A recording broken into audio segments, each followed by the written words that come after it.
해를 거듭할수록 노후를 걱정하는 분들이 점점 많아지고 있습니다.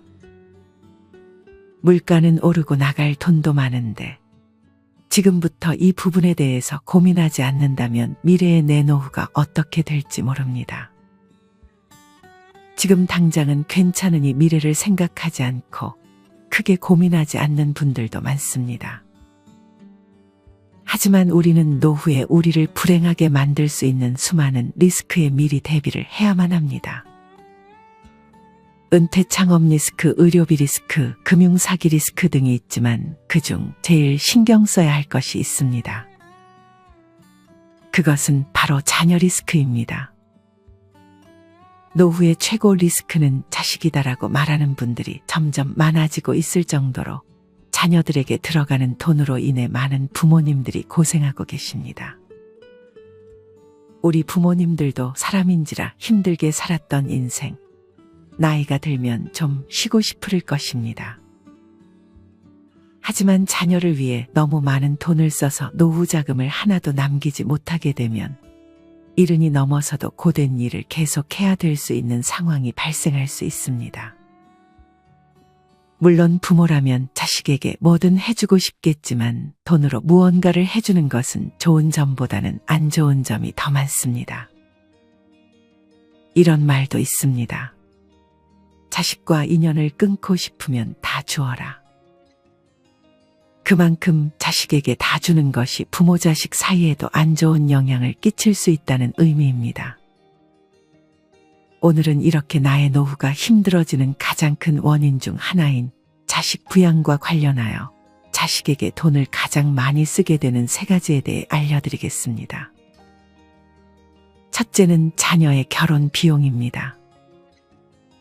물론 해를 거듭할수록 결혼을 하지 않겠다는 자녀들이 늘고 있지만 아직은 그래도 애는 안 낳을지언정 결혼을 생각하는 자녀들이 많습니다. 예전부터 우리나라는 결혼을 할 때 남자 쪽에서 집을 해오고 여자 쪽에서 혼수를 해온다는 관습이 있었습니다. 물론 이제는 그런 거 없다고 이것은 다 옛날 말이라고 하는 분들도 계시지만 아직 이런 관습을 지키려는 부모님들도 존재합니다. 하지만 이제는 자식들이 부모를 부양하는 시대도 아니고 꼭 자식들 결혼에 집을 사줘야 한다는 관습은 없어져야 합니다. 집뿐 아니라 결혼식 비용도 마찬가지로 이제는 자식들 스스로 하게끔 하고 일부만 도와주는 정도로만 바뀌어야 합니다. 이에 맞게 명절 제사 등 며느리를 집에 데려다 설거지나 음식 만드는 것도 시키지 말아야 합니다. 이것이 깔끔합니다. 앞서 얘기했듯 이제는 자식이 부모를 부양하는 시대도 아니고 시어머니가 며느리에게 함부로 대할 수도 없는 시대입니다. 이렇듯 자식 내외에 부담 안 주고 간섭하지 않는 대신 결혼 비용은 자기들이 알아서 하게 해야 합니다. 간혹 부모를 부양할 생각도 없고 간섭받기도 싫어하면서 지원만 바라는 자식들이 있습니다. 이럴 때는 단호하게 대처하는 것이 바람직합니다. 부모는 부모의 입장에서 생각해 봐야 합니다. 형편이 되는 대로 도와주고 안 되면 냉정하게 거절하는 것이 필요합니다. 늙어서 자식이 효도할 리는 없다고 생각하셔야 합니다. 절대 무리하면서 해줄 필요는 없습니다. 물론 결혼이라는 게 양가 부모님과도 얘기를 해봐야겠지만 서로 안 받고 안 주고 간편한 결혼식을 치르는 것도 좋은 방법입니다. 이런 방식으로 아들을 결혼시킨 어머니의 글을 잠깐 소개해드리겠습니다. 저는 무리하게 결혼 비용 대주지 않고 서로 주고받는 것 없이 자식 결혼시켰습니다. 아들 내외는 지금 아주 좁은 집에서 월세를 살고 있어요. 제 형편에서 크게 해줄 수가 없었어요. 자기들 가진 돈 4천만 원 보증금으로 집 얻어 잘 살고 있습니다. 며느리도 세간살이 사지 않았습니다. 친정에서 친정엄마 쓰시던 그릇 등으로 시작하고 살면서 필요한 거 그때그때 사면서 잘 살고 있더라고요. 아들이 결혼한 지 이제 2년 됐는데 집이 너무 좁아 신혼살림이 들어올 수가 없을 정도였어요. 하지만 크게 어려움 없이 잘 살고 있어요. 그 당시에는 저도 걱정이 돼서 잠이 잘 오지 않았습니다. 하지만 지금 생각해도 그렇게 간편하게 결혼식을 올려야 된다는 생각이 드네요. 만약 형편에 맞지 않게 크게 해줬다면 제가 너무 힘들어졌을 것 같네요. 자식들 절약하면서 잘 사는 모습 보니 잘 선택한 것 같습니다. 이처럼 꼭 다 해주는 것만이 좋은 것은 아닙니다. 빈손으로 결혼해서 지금은 어느 정도 자산을 모은 어느 따님은 다음과 같은 말을 했습니다. 없는 채 결혼하면 재산 모으는 재미도 쏠쏠해요. 부모라면 그 재미를 빼앗지 말아야 합니다. 자녀들 대학까지 가르쳐 주셨으면 부모의 의무는 다 하신 것입니다. 물론 고등학교까지만 가르쳐 주는 것으로도 충분합니다. 자식에게 다 주고 나서 나중에 후회할 일 만들지 말아야 합니다. 형편만큼만 해주시고 집을 사던 전세금으로 쓰던 호화로운 결혼 비용으로 쓰던 알아서 젊은 사람들이 하게 놔두는 것도 좋습니다. 자식들 알아서 잘하겠거니 생각하고 어떻게 하는지 간섭할 생각하지 말고 그냥 내버려 두어야 합니다. 요즘 젊은 사람들은 정보력도 좋고 무엇이든 더 잘할 것입니다. 간섭하는 대신 우리 부모님들은 스스로 노후 준비를 하셔야 합니다. 그래야 후에 자식에게 짐이 안 되고 그것이 곧 자식을 도와주는 것임을 잊지 말아야 합니다. 하지만 자식이라 미친 짓이라 해도 모른 척 할 수 없다며 많이 도와주려는 부모님들도 계실 것입니다. 이렇게 어려운 시대에 자식을 던져놓고 알아서 해결하라 할 수 없는 것이 현실이라고 말하는 분도 있습니다. 당연히 이해합니다. 내 자식 못 본 채 내칠 수 없는 것이 현실이라고 생각하실 수 있습니다. 하지만 지금의 100세 시대에 자식들에게 돈을 많이 쓴다면 우리 부모님들의 노후는 어떻게 될까요? 그때 가서 자식에게 짐이 되는 걸 원치 않으신다면 지금은 조금 마음이 아파도 일단 냉정해지실 필요가 있습니다. 나중에 자식에게 손 벌리게 되느니 차라리 지금 조금 불편해져도 지원을 안 해주는 것이 현명한 방향입니다. 물론 내 노후에 지장이 안 갈 정도면 도와주셔도 괜찮습니다. 정리하면 형편이 안 되는데 눈치가 보여서 혹은 내 자식 기죽을까봐 무리하게 도와주는 것은 반드시 경계해야 합니다. 결혼 비용은 집만 해도 결코 작지 않은 비용입니다. 이 부분에 대해서 그 누구의 눈치를 보지도 안쓰러워하지도 말고 냉정해지는 지혜가 필요합니다. 자식에게 돈을 많이 쓰게 되는 비용 두 번째는 자녀 교육비와 대학교 대학원 등록금입니다. 많은 부모님들이 대학교까지는 그래도 지원을 해줘야 한다는 의견이 지배적인 것 같습니다. 대학교에서 끝나지 않고 대학원까지 가겠다고 한다면 이런 자식들의 부탁을 외면하기 힘들 것입니다. 성인이 되기 전에도 엄청난 사교육비가 들어가는데 대학교에 대학원까지 지원해 준다면 이 긴 시간 동안 자녀의 교육비로 들어가는 돈은 어찌 보면 집만큼이나 자식에게 나가는 비용이 될 수도 있습니다. 요새는 고등학생 학원비가 한 과목당 기본이 30만 원이고 한 달에 최소 120만 원에서 150만 원까지도 자녀 교육비로 나간다고 합니다. 고3 혹은 재수생은 거의 2배 가까이 나가기도 한다고 해서 참으로 놀랐습니다. 전체를 합하면 정말 큰 돈이기 때문에 자녀 교육비 문제에도 우리 부모님들은 신중해질 필요가 있습니다. 사실 자식들은 부모님의 경제 상황에 대해서 모르는 경우가 많습니다. 부모님도 자식에게 그것에 대해 말하려고 하지 않고요. 만약 자식이 물어본다 해도 너는 그런 거 신경 쓰지 말고 공부 열심히 하라고 말하는 부모님도 많습니다. 심지어 자식 결혼해서 따로 가정까지 꾸렸는데도 하도 애지중지 키워서 자식이 부모 집에 가세가 기우는 것도 모르고 지내는 분도 있었습니다. 우리는 이와 반대로 하는 것이 좋습니다. 이제는 아이들이 자랄 때 집안의 경제 상황을 다 설명해 주는 것이 좋습니다. 실제로 어떤 분께서는 큰애가 고2 때 집안 사정이 급격히 안 좋아졌다고 합니다. 그때 애들한테 집안 사정 다 얘기하고 사교육 한 개가 30만 원이었는데 그것도 다 끊고 독서실만 지원해 달래서 한 달에 10만 원 가량만 투자했다고 합니다.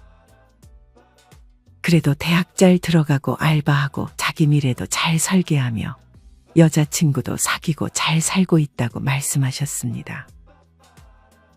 애들 학원 안 보내주는 것을 너무 두려워할 필요 없습니다. 사교육 학원 안 보냈다고 무슨 일 안 나고 오히려 가족이 똘똘 뭉치고 화목한 게 더 중요합니다. 이를 위해서는 자식들을 이해시키려는 노력이 필요합니다. 이렇게 대화를 하며 형편에 맞게 상한선을 정해놓고 그 안에서 최선을 다하는 것이 좋습니다. 하지만 아이들이 서운해하지 않을까 걱정하며 나중에 자식한테 원망을 사기 싫어서 무리하게 해주려는 분들도 있을 것입니다. 만약 공부를 안 하던 자식이 갑자기 공부를 열심히 하며 성적이 급격하게 오르게 되면 아무래도 학원을 안 보내줄 수가 없는 상황도 생길 수 있습니다. 이런 상황에서는 사교육비를 줄이라고 아무리 주변에서 말해도 그게 쉽지는 않을 것입니다. 하지만 이럴 때일수록 더 자식들과 의논하는 것이 좋습니다. 자식들에게 솔직한 집안의 경제 상황에 대해 얘기를 하고 만약에 그럼에도 자식이 학원이나 대학 등록금 지원을 요구한다면 확실하게 우리가 이만큼 희생해서 너한테 투자하는 것이니 앞으로 결혼 비용이나 이런 것들은 너가 일하면서 마련해 나가라 라는 약속을 받아야 합니다. 이렇게 상한선을 확실하게 정해놓고 자녀와 대화를 꾸준히 하는 것이 좋은 방향입니다. 여기서 한 가지 더 주의하실 점이 있습니다. 만약 자녀가 2분 이상이시라면 어느 한 자식에게만 많은 돈을 투자해 주는 것은 나중에 분명 다른 자식들에게 서운함이 나타날 것입니다. 이 부분에 대해서도 자녀들을 이해시켜야 합니다. 사실 똑같이 해주면 가장 좋겠지만 자녀들의 상황도 각자 다를 것이기 때문에 이 부분도 참 어려운 부분입니다. 이런 이유들로 모든 자녀들에게 똑같이 해줄 형편이 안 된다면 냉정하고 공평하게 다 안 해주는 것이 좋은 방법일 수도 있습니다. 사실 이 부분은 쉽지 않은 문제라 정답은 없지만 제일 중요한 것은 무리하게 해주는 것을 반드시 피해야 한다는 것입니다. 나중에 자식들이 30대가 넘어가게 되면 오히려 부모님의 노후 완비가 훨씬 더 크게 다가온다고 합니다. 노후 준비가 되어 있고 건강하게 부모님 스스로 행복하게 사는 것이 자녀들에겐 제일 축복으로 다가온다고 말이죠. 정리하면 교육비도 긴 시간 동안 쌓이면 정말 큰 돈이 됩니다. 이 부분에 대해서 자녀들과 충분히 의논하고 무리해서 지원을 해주는 것은 피하는 것이 좋은 방향입니다. 자녀에게 돈을 많이 쓰게 되는 마지막 3번째는 자녀 생활비 지원입니다. 만약 매달 자녀에게 생활비를 주게 된다면 이 돈도 기간이 길어질수록 굉장히 큰 돈이 될 것입니다. 자녀가 성인이 되어도 심지어 자녀 나이가 50이 넘어도 아직도 자녀에게 생활비를 대주는 부모님들이 계십니다. 하지만 매번 이렇게 생활비를 대주게 되면 부모님 노후자금에서도 마이너스가 될 뿐 아니라 자식들은 매번 쉽게 돈을 얻을 수 있기 때문에 다른 일을 하지 않으려고 할 것입니다. 부모님한테 좋게 말만 하면 돈이 생기는데 굳이 어렵게 다른 일을 하며 돈을 벌려 하지 않는 것입니다. 특히나 40이 넘었으면 타다 쓰는 버릇이 고착화되기 때문에 그 이후의 자립은 거의 불가능한 상황이 돼버립니다. 우리 부모님들은 자식들에게 돈이 쉽게 얻을 수 있는 것이 아니라는 것을 깨닫게 해야 합니다. 자신이 어렵게 돈을 벌어봐야 그 돈이 귀한 줄 알 것입니다. 특히나 이렇게 돈을 준다고 해서 그것을 자식들이 고마워하지 않을 수도 있습니다. 그냥 내 돈으로 생각하고 마는 것입니다. 어떤 분은 나이가 50인데도 아직 생활비를 받고 있다고 합니다. 심지어 2아이의 가장인데도 용돈을 받고 생활한다고 합니다. 직업이 누군가의 아들인 것입니다. 물론 집안이 넉넉하니 그럴 수 있다 생각하지만 10년, 20년 후에는 어떻게 될까요? 좋은 결말이 나오지는 못할 것 같습니다. 전에 영상에서도 얘기했듯 자식에게 물질적인 것을 주는 것보다 자립심을 길러주는 것이 중요한데 계속 생활비를 주게 되면 그게 자식들을 오히려 바보로 만들 수도 있다는 사실을 깨달아야 합니다. 물론 지금까지 용돈을 주셨다면 당장 모든 용돈을 끊기는 어려울 것입니다. 이것도 마찬가지로 자식과의 대화를 통해 생활비 지원을 점점 줄여나가야 합니다. 만약 자식들이 화만 낸다면 그럴 때는 단호하게 주장을 굽히지 말아야 합니다. 역설적이게도 이것이 자식을 위하는 것입니다. 변화를 위해서 갈등이 생길 수 있습니다. 하지만 갈등이 무섭다고 해서 안 좋은 상황을 유지하는 것도 결코 옳지 못합니다. 적어도 자식에게 생활비를 주는 것이 잘못된 방향이라는 생각이 든다면 대화를 시도해 보세요. 어쩔 때는 단호함도 필요합니다. 물론 자식에게 단호하기란 결코 쉬운 것이 아닙니다. 하지만 단호함을 갖는 것이 자식을 위한 것이라고 생각해야 합니다. 오히려 단호한 부모님을 두신 어떤 분께서는 그런 단호했던 부모님 덕분에 오히려 정신이 건강하고 독립적인 생활을 할 수 있게 됐다며 감사해하는 분도 계셨습니다. 이와 관련하여 법륜 스님은 다음과 같이 말했습니다. 사실 자식을 위해서가 아니라 내 마음이 불편해서 자식한테 해주는 것이다. 이처럼 생활비를 주는 것이 자식을 위한 것인지 아니면 단지 내 마음이 불편해서인지 우리는 한 번쯤 생각해 볼 필요가 있습니다. 이 부분에 대해서 과연 자식을 위한다면 어떻게 하는 것이 좋을지 고민해 보세요. 또인 법륜 스님께서는 돈은 어떻게 쓰느냐가 중요하지 자식한테 다 주는 것은 자식을 망치는 지름길이라고 말합니다. 모순적인 말처럼 들릴진 모르겠지만 자식을 위해 단호해지세요. 자식이 충분히 납득하게 설명을 해주고 그럼에도 이해를 못한다면 그때는 단호해져야 합니다. 그것이 자식을 위한 길임을 잊지 말아야 합니다. 경제적으로 생활비를 주는 대신 그 이외의 것들로 사랑을 주세요. 어머니가 해주시는 좋은 일은 자식들 집에 찾아오면 맛있는 엄마 밥상 차려주는 게 아닐까요? 금전적인 지원 대신 부모가 있는 것만으로도 힘이 될 수 있는 마음가짐을 가지게 도와주세요. 밖에서 고생할까봐 용돈 주지 마시고요. 그러면 자식들도 그 마음을 이해하고 나중에는 반드시 감사함을 느낄 것입니다. 중요한 건 생활비 지원만 끊는 것이고 그 이외에는 사랑을 듬뿍 주세요.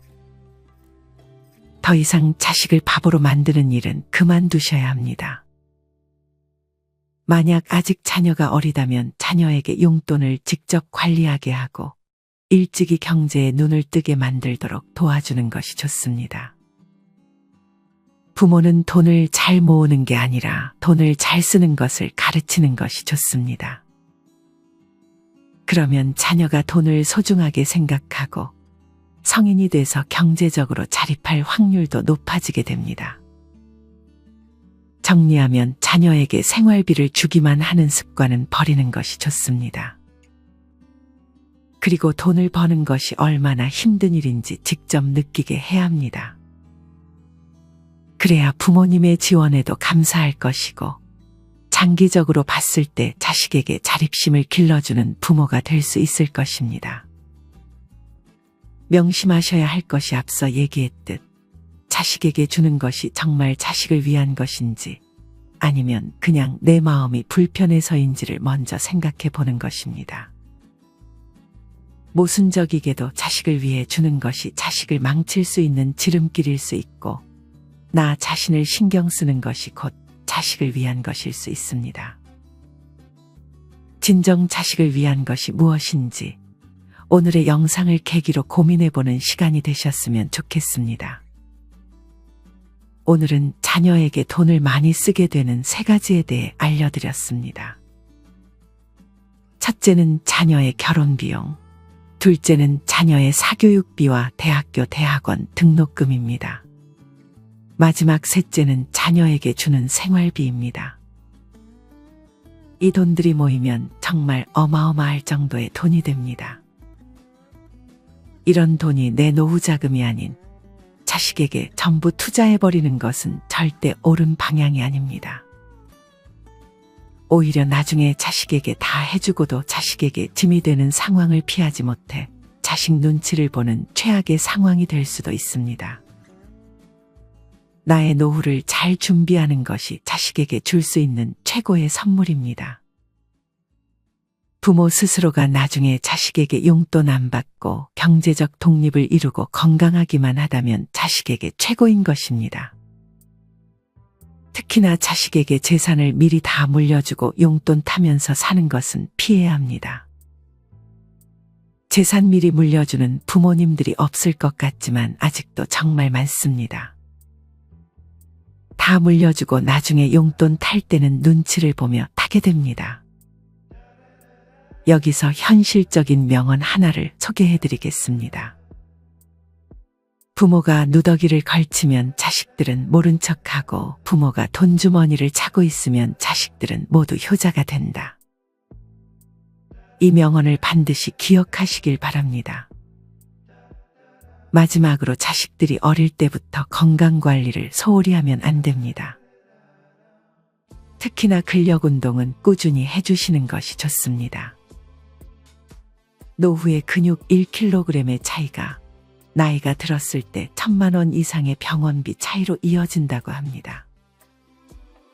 너무 자식에게 돈을 많이 투자하느라 먹을 것이나 운동 장비도 아끼지 마시고 나를 위해 투자하는 것이 곧 자식들을 위한 것이라는 생각으로 건강에 소홀히 하지 않으셨으면 좋겠습니다.